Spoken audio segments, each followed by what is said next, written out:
Aloha and welcome back, everybody. So tonight has been a very interesting night. Today's been a very long, dirty, nasty day, all day. Um, so I had some downtime, and I took that opportunity to do some maintenance to my truck, and also to do some work to the Spirit of Teresa car. And I didn't do the stripes yet because I want the paint to drop a little bit more, but I have corrected the silver on the roof.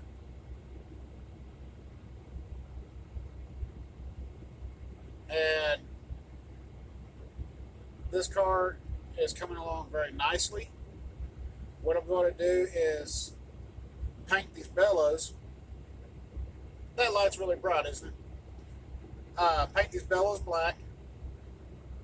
Um, Possibly this weekend, maybe. It will have its light blue striping in it. Um, but like I said, I want this paint to dry, get really nice and hard. And it may wind up even getting its orange pinstripes. Depends on where they send me. Um, I'm actually really super stoked about this old school build, including the experimental German car, rail gun.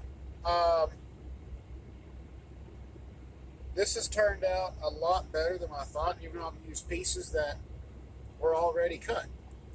So, yeah, I'm actually very happy about it. I'm looking forward. I've got the striping that I need to make the F&M logos. Um, I need to get some Komodo orange paint if I hand stripe this thing to make it work like it's supposed to and everything line up. Uh, I'm thinking maybe I might do the Spirit of Teresa. I don't know, I'm going to do some testing on that because I do have a very fine tip paintbrush. So I may do some experimenting with that tonight. Just to see how I want to do it. So I've got plenty of stuff here on the truck that I can work with. Just kind of see how I want to put that in there. So I'm looking forward to that. Also, I heard from the two older ladies out of Georgia that I ran into at Walmart that I talked about briefly in another video. As she did send me the pictures of her train collection that she has inherited. A lot of it is HO, some Atlas track, some mixed track in there, mixed brands, and there was some O-scale tubular and some O-scale trains in there. As she had a book in there that worth about $5 to $10 about how to make your railroad grow. It was a very common book during the late '60s through the '70s, and you don't really see that one much anymore, especially in that condition. It was in very good condition. The locomotive that she sent me that was Line L,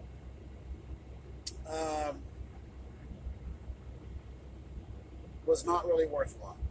Probably about $5, really, depending on shell, whether it was plastic or metal. Still, either way, it would need a lot of work to get back to running. It was in very bad condition. Her great uncle gave it to her, and it's kind of one of those deals where if I had the time and the money to do that, I would probably say, hey, send me the locomotive. I'm not offering to buy it, but I am offering to restore it for you. It would probably be one of those deals. But right now, driving a truck, as I have been for the last 25 years, getting the parts on time and to be able to service it and get it back running for her would be astronomical right now at this point, honestly. Which is very heartbreaking because you do run into this a lot, through the generations, where the next generation comes in and they don't know anything about it. They don't have an interest in it, so they wind up selling it off, or they just let it get damaged and sell it. And it's a shame because that does happen.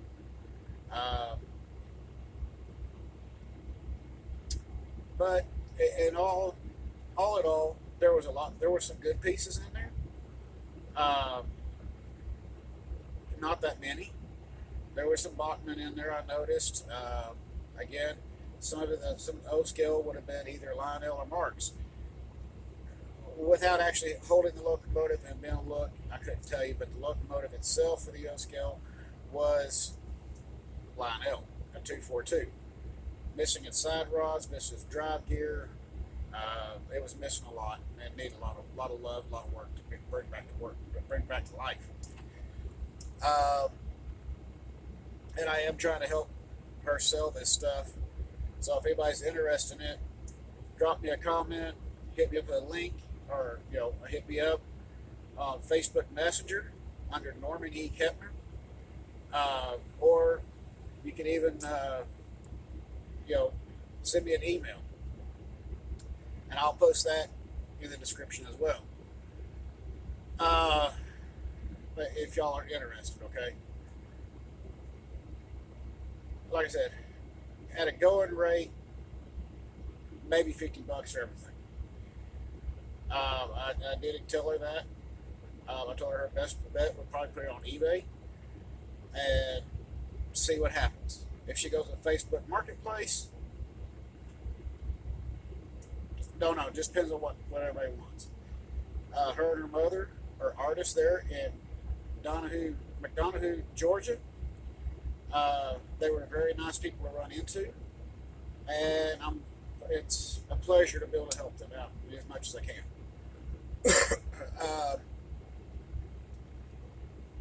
But again, if y'all are interested in it, hit me up, and I'll get one of y'all in contact with them. And if you're in the McDonough, Georgia area, hey, if you see some artists out selling paintings and doing stuff, it's probably them. They were very cool. The mother was very cool. She was just kind of, I don't know how old she is. I mean, I'm sure she's in her 70s, 70s and 80s. She knew what she was looking for in her art stuff, and she was having a good time. They both were. They both do artwork, so that was really cool. But again, if anybody interested, hit me up, and I'll get you in contact with them. So that is what's going on. I was not planning on making a video tonight, but I wanted to show y'all the progress of the baggage car, and it's getting closer and closer to being done. We're a few steps away. It'll be done. Be ready for. Did I actually pull that off? Yes, it did. Well, we're going to have to fix that. All right. Well, I'll have to fix that. No big deal. I got the paint here. So, no big deal on that. But, like I said, I wanted to make sure this paint was hardened up good. So, probably by this weekend, it'll have its light blue stripe in it. Maybe all its lettering. I don't know. And it'll have all the striping and be ready to go. Other than just put the trucks on it and go down the rails. So there we go. And one of my subscribers said it was good to see the caboose again. So that was really cool to hear that, and it kind of got me thinking. It might be time to build a passenger car to go with it. Why not? I've been enjoying these old school builds, these 1940s reconnected to the past, and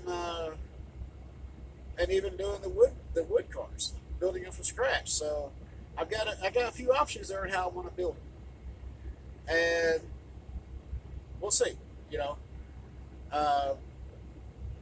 One thing at a time. That's all I can tell you. One thing at a time.